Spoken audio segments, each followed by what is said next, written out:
അപ്പോൾ ഞാനിന്ന് വന്നിരിക്കുന്നത് ചെറിയൊരു അൺബോക്സിങ് വീഡിയോ ആയിട്ടാണ്.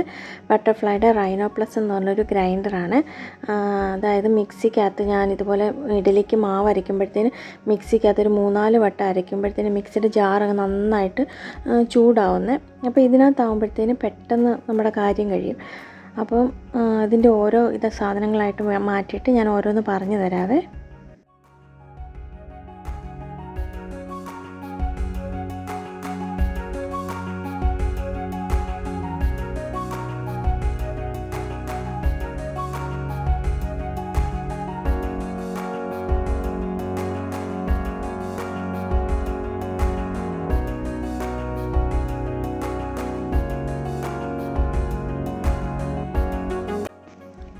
ഇത് നമുക്ക് അതിനകത്ത് ചപ്പാത്തി കുഴയ്ക്കാനായിട്ടുള്ളൊരു സ്റ്റാൻഡാണ്.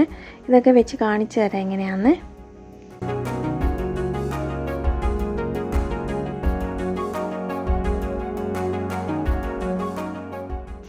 ഇതിൻ്റെ കൂടുതൽ ഡീറ്റെയിൽസ് അറിയാനായിട്ട് അതിൻ്റെ ബുക്ക്ലെറ്റൊക്കെ ഉണ്ട്. നമുക്കതിനകത്ത് എന്തെങ്കിലും ഡൗട്ട് ഉണ്ടെങ്കിൽ അതിനകത്ത് നോക്കിയാൽ മതിയാവും. അപ്പോൾ ഇതാണ് അതിൻ്റെ ഫുൾ സെറ്റ്. ഇത് കണ്ടോ, ഇത് ഓരോ പാർട്സ് ആയിട്ടാണ് നമ്മളത് ഫിക്സ് ചെയ്യണം.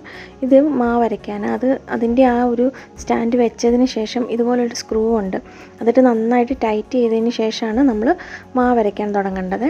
അതുപോലെ തന്നെ ചപ്പാത്തിയുടെ ആ സ്റ്റാൻഡില്ലേ ഒരു ഇതുണ്ടല്ലോ, അത് വെച്ച് കഴിഞ്ഞിട്ട് നമുക്കതുപോലെ തന്നെ ചെയ്യാവേ.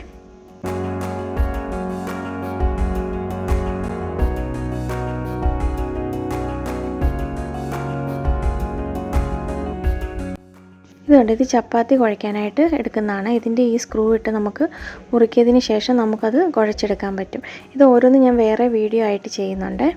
അപ്പം നമ്മൾ അതിനു വേണ്ടി ഒരു ചെറിയൊരു സ്ഥലം കണ്ടെത്തി. ഞാനവിടെ ഉപ്പും പഞ്ചസാരയൊക്കെ ഒതുക്കി വെച്ചിരുന്നൊരു സ്ഥലമാണ്. അപ്പോൾ അതെല്ലാം അവിടെ നിന്ന് മാറ്റി ഞാനപ്പോൾ അവിടെ ഗ്രൈൻഡർ വെച്ച്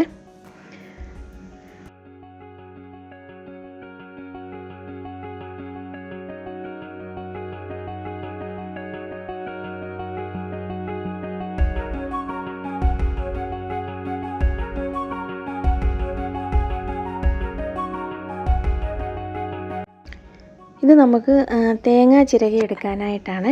ഇതിങ്ങനെ ഒരു ചെറിയൊരു പാത്രം വെച്ചിട്ട് അതിൻ്റെ മേളിൽ അത് വെച്ചിട്ട് ജസ്റ്റ് ഒന്ന് ഓണാക്കിയിട്ട് നമ്മൾ ആ തേങ്ങയുടെ ഇതുണ്ടല്ലോ അതങ്ങനെ മേളിൽ പിടിച്ചാണ് ചിരകി എടുക്കുന്നത്. ഞാനത് ട്രൈ ചെയ്തിട്ടില്ല, ചെറിയൊരു പേടിയുണ്ട് സത്യം പറഞ്ഞാൽ. അതുകൊണ്ട് അതിൻ്റെ വീഡിയോ ഒക്കെ പിന്നീട് അപ്ലോഡ് ചെയ്യാവേ.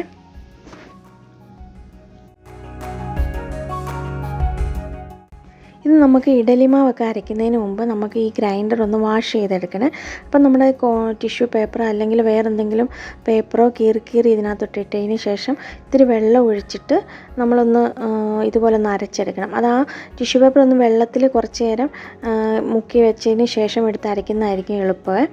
അപ്പോൾ ഇതൊരു 5 മിനിറ്റോളം ഇങ്ങനെ ചെയ്ത് കഴിഞ്ഞാൽ അതിനകത്ത് ആ എന്തെങ്കിലും തരിയോ എന്തെങ്കിലും ഉണ്ടെങ്കിൽ അത് മാറിക്കിട്ടും.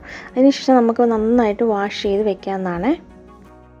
ഇഡ്ഡലി മാവ് അരയ്ക്കുന്നതിൻ്റെയും ചപ്പാത്തി കുഴയ്ക്കുന്നതിൻ്റെയും അതുപോലെ തന്നെ തേങ്ങ ചിരകുന്നതിൻ്റെ വീഡിയോ ഞാൻ ഓരോന്നായിട്ട് എടുത്ത് അപ്ലോഡ് ചെയ്യാവേ. അപ്പോൾ ഇങ്ങനെ ചെയ്തതിന് ശേഷം നന്നായിട്ട് വാഷ് ചെയ്തിട്ട് നമ്മൾ ഉണങ്ങിയതിന് ശേഷം മാത്രമേ ഉപയോഗിക്കാൻ പാടുള്ളൂ കേട്ടോ. അപ്പോൾ അടുത്ത വീഡിയോ ആയിട്ട് ഉടനെ കാണാം കേട്ടോ. ബൈ.